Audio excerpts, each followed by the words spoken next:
Karate over the years has become almost laughable. For a long time, karate was thought to be the best, most efficient martial art, but now? So karate sucks for fighting. Karate, it's like 3.6 round gun. Not great, not terrible. Not a lot of karate that is specifically tailored for fighting. I've done karate my whole life, and I've been picked on a pretty fair amount for it.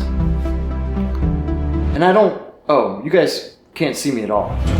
But all of that karate slander, that ends today. Because I'm on my way to pick up one of the most knowledgeable karate practitioners of all time. And I'm gonna use some of the ancient karate techniques that he teaches me against one of karate's greatest bullies. But there's a catch. I only have access to my teacher for 24 hours. But I knew just where to start. The Walmart. What the hell are all these people doing here on a Friday evening? Not karate, that's for sure, but we've got to get moving on this if we want to get anything done. And we should probably start at the most basic element of fighting, the stance. I love this quote from Miyamoto Musashi, the famous Ronin. Make your everyday stance your fighting stance, and make your fighting stance your everyday stance. Okay. So what do you think that means? Stand like this. You want some structural integrity. Moto Buchoki, the deadliest karate fighter in Okinawa, he said that the Nai Hanshin Dachi, this way, should be the optimal fighting stance. Oh, but sideways? Yeah, sideways. Even in modern karate, it has a hands-down style. Yes. And a lot of the stuff starts from here in traditional stuff. It makes a Because lot of you're sense not walking around like this in self-defense. You're like, somebody attacks me, I'm standing like this. You attack me, go ahead. Oh, sorry. Bam! Like this. Yeah. And that's the way you use it. So I'm just gonna teach you a couple of secret fighting techniques that I picked up during my many travels to Okinawa. Right, the birthplace of karate. Now already Jesse has referenced Naihanchi, which is a kata. This is one of the three main ways that karate practices. Number one is Kihon, which is like the blocks, the punches, the kicks, the individual movements. Kata, which is sequencing those individual moves together into like a set. And then Kumite, which we'll be doing later. One technique that I love to use that works great in sparring, but still traditional, right? Yeah. It's called aitsuki. Okay. Which means like intercepting strike. Say you punch me, right? Okay. Instead of going block and attack, which Right. is really common in modern karate. For sure. I'm gonna go block and attack. But this is the old way of punching. Hands by your side, and you go, look, this way. Right, exactly. So you want your elbow to flare out because it's a block and a strike. Interesting. Yes, very good. Now, the lower one. Yeah, really good. See, this Kihon though, this isn't gonna look like the basics that Jesse would teach anyone. I've done karate since I was 3 years old from my parents. My dad was the state champion in kumite or point karate, so they did a pretty good job of karateing me up as a child. So what Jesse's teaching me is filling in the blanks of the Okinawan origin of karate. Its true roots. So the karate that I'm used to is like what you see with, like in the UFC. Okay, yeah. I want to go back. Yes. To like what it was purpose for. Right. Like I want to defend some whiskey or something.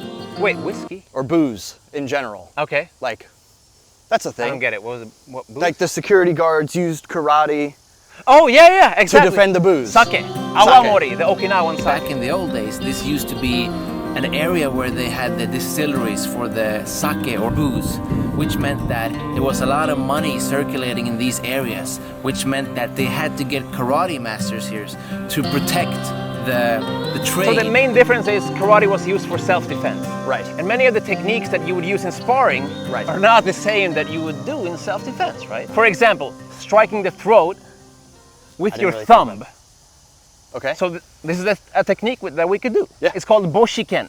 Now imagine using this open-handed strike and then just attacking somebody right there.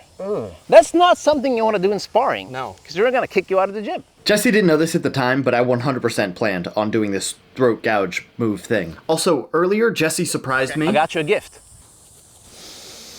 Oh, that new glove smell. and gave me a pair of his Seishin gloves. It's his brand, they're fantastic. You can find them linked below if you'd like them. Front kick or a kick to the groin or a low kick, something like Sure, that. So sure. give me a low kick. Okay.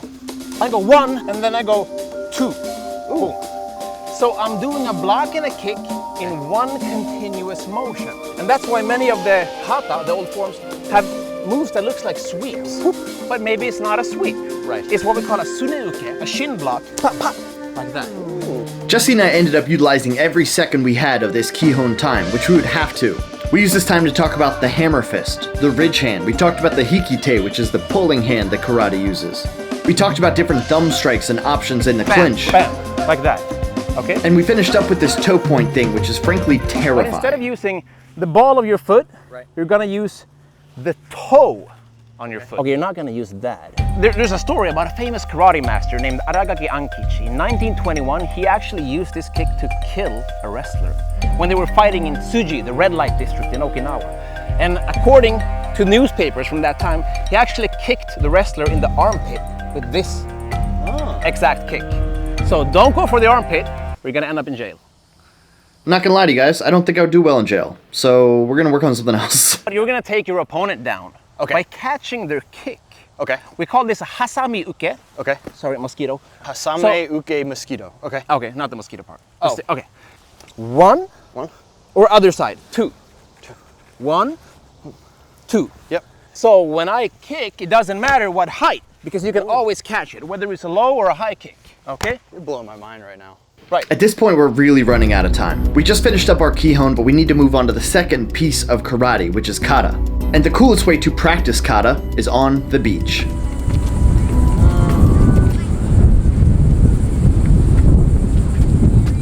lot of people. Yeah, it's a lot more people than I thought. We could... Yeah, doing kata in front of a bunch of people on the beach is awkward, but we're gonna make it work. These katas are a culmination of all the moves that we've been learning so far. By putting these moves in a string of solo shadow movements, it allows karate practitioners to be able to practice outside of their regular classes. Reverse. Okay. Hands here. Block this. Yes. Okay. Attack. Every single movement that you see here within these katas has some form of application to it, which is the bunkai. There should be moves here that are really easy for you to recognize that we've already practiced in this video.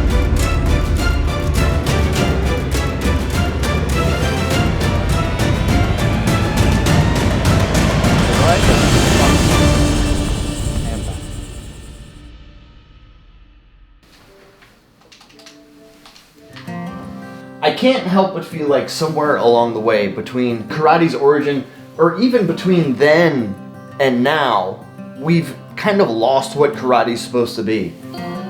I think what's happened is too many people have kind of gotten lost in the possibility sauce. This can mean this, which is an easy answer that can maybe replace actually learning how to fight. Many of the original applications have been lost in the sands of time. So we're left to our own devices, kind of try to reinterpret these moves.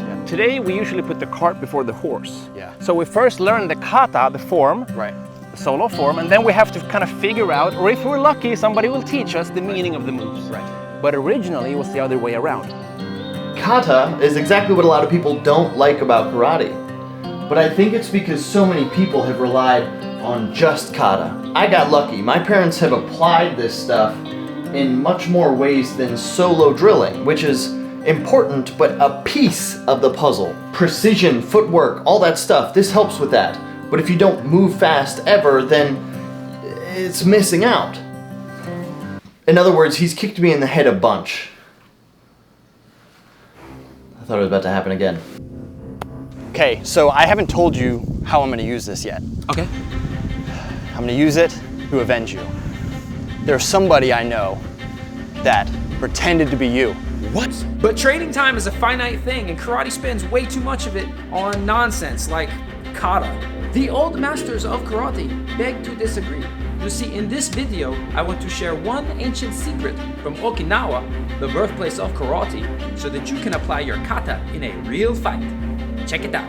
Yeah, no, I don't believe any of that. So I'm gonna use your karate. Yeah. And I'm gonna beat him up with it. All right, I like it. Yes, that's what karate's all about. That's what it's about. Revenge. Revenge. We love it.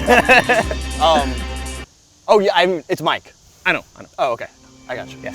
What are you doing? Why are you? Okay, so Mike, what is this? I've got some bones to pick with you. Okay. You made fun of my friend. Which friend? I make fun of all your friends, first of all, so you have to be more specific. That's fair. You make fun of me a lot too, actually, now that I think about it. I make fun of everything. I should stick up for myself. No, don't do that. Carry on. More importantly, you made fun of my friend. Okay. Okay? Yeah. So I'm going to avenge my friend. Is that what this is? This is part of the thing. Yeah, you've actually probably never seen this. No, it's nice though. This is a good key, right? This is really. It's not good. the point. I'm here for revenge. I'm gonna do karate against your boys today. Against these guys? Against these guys. Natalia. Seth says he's gonna do karate on you today. Yikes. Pretty par for the course, actually. Nobody's ever really worried about the karate guy. Because again, in self-defense, you're not gonna bounce around on the street waiting for somebody to attack you, right? Sure. When I try to use this in its purest form, Yes. I think I'm gonna walk around everybody. Just walk around like this. I think I'm going to. Yeah. And like just literally be like this, and when Right. they punch me, Exactly. I'm gonna try and you go 1, 2, yeah. or you catch their kick, or whatever you want to do. Yeah. In our sparring session, we started off with a warm-up. This was a good opportunity for me to test out some strikes without worrying too much about defense. I was able to start making some stuff work at a slow pace.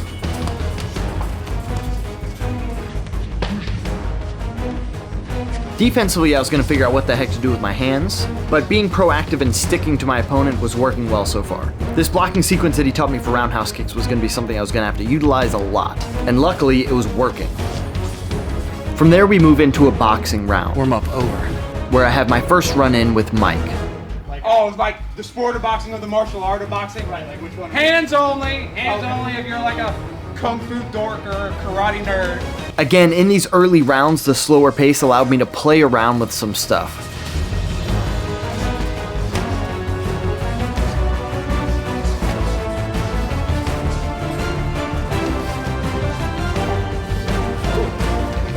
Stuff like walking around and using this intercepting punch. There was also a bit of success with this thumb strike, along with an inside block that I used to jam Mike's elbow. What the hell, man? But despite that success, I was still definitely getting punched in the face. Which clearly has to do with how low my hands are. And to be honest, my hands aren't even as low as they should be. A little tricky, huh? A little tricky, huh? I'm definitely more so adopting the stance that we talked about first rather than the walking around. But this round, I want to fix that. I want to try and be as self-defense-y as possible. For this round, we went boxing only again, and the hammer fists, the back fists, and the thumb strikes were on point. I was on fire. Fuego, unless I got punched in the face. That did happen. But I did a lot of actual walking around, and I thought to myself, okay, I'm not gonna strike until he strikes. Other than that, I tried to just avoid it. But definitely nowhere near as much as when I went with Tyler. I don't want to fight you. Hey, look. What do you like fish? I know a really good fish spot. I know a really good fish spot. I didn't want to do that, and I didn't want to do that. These right here, I have no desire to use these. I think we can settle this peacefully.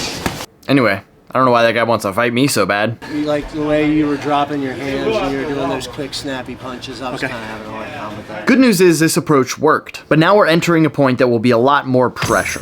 One guy over here in the hot seat, one guy over here in the hot seat. Hey, every poster has to have somebody get dunked on. This one. It's not interesting poster. Not the armpit, though. You might kill him. But like, show your best self. Put your hands up. Support yourself nicely. If you step over this red line, you're a big old bitch. Keys to the car. We're racing for pink slip. What it is, what it does, what it is, what it isn't. Looking for a better way to get up out of bed instead of getting on the internet and checking a new hit. Get up, first shot, come strut walking. A little bit of humble, a little bit of cautious. Somewhere between like Rocky and Cosby's for the game. Nope, y'all can't copy yet. Bad moonwalking, and this here is our party. My posse's been on Broadway, and we did it all way. Chrome music, I shed my skin and put my bones into everything I record to it. And yeah, I'm on. Let that stage light go and shine on down. Got that Bob Barker suit game and Plinko in my style. Money, stay on my craft and stick around for those pounds. But I do that to pass the torch and put on for my town. Trust me, on my INDEPENDENT shit hustling. Chasing dreams since I was 14 with the 4-track bustin'. Halfway across that city with the back crush shit. Labels out here, now they can't tell me nothing. We give that to the people, spread it across the country. Labels out here, now they can't tell me nothing.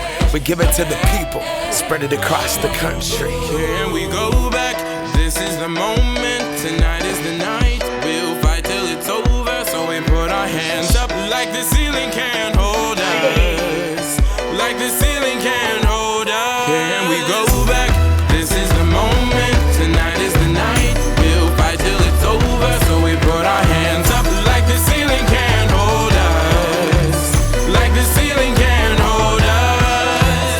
don't know if you taught him this or what, but what was most disconcerting is the changes in the pace.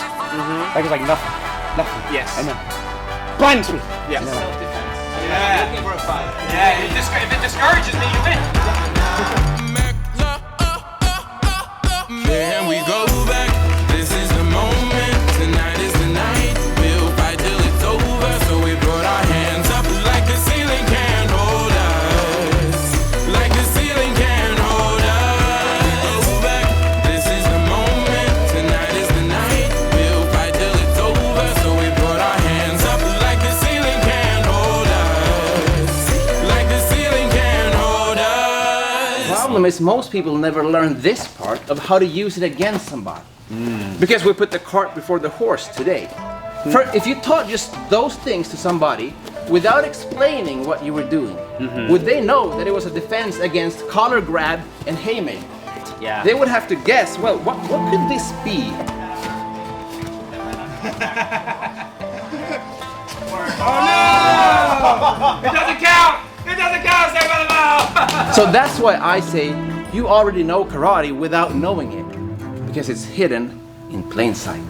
So what have we learned here? Well, first off, karate's not magic. In my opinion, it is the most detail-oriented martial art of all time. And I think almost to a fault, where some people hyper-focus on the details. It's definitely a martial art that could use to be mucked up a little bit. Because fights aren't clear and precise, they're messy. But once you start to train in a way that has variables you didn't see coming, your technique might falter a little bit, but it becomes much more reliable. And in my opinion, is one of the best martial arts for a patient practitioner. Big thank you to Jesse for teaching me and Mike for being a punching bag. This gear that I was wearing this whole time, this was Jesse's line. It's called Seishin. It's fantastic. I'm actually a big fan of it. They didn't sponsor the video. You can find a link down below. Thank you for watching. Until next time, subscribe or I'll kick you.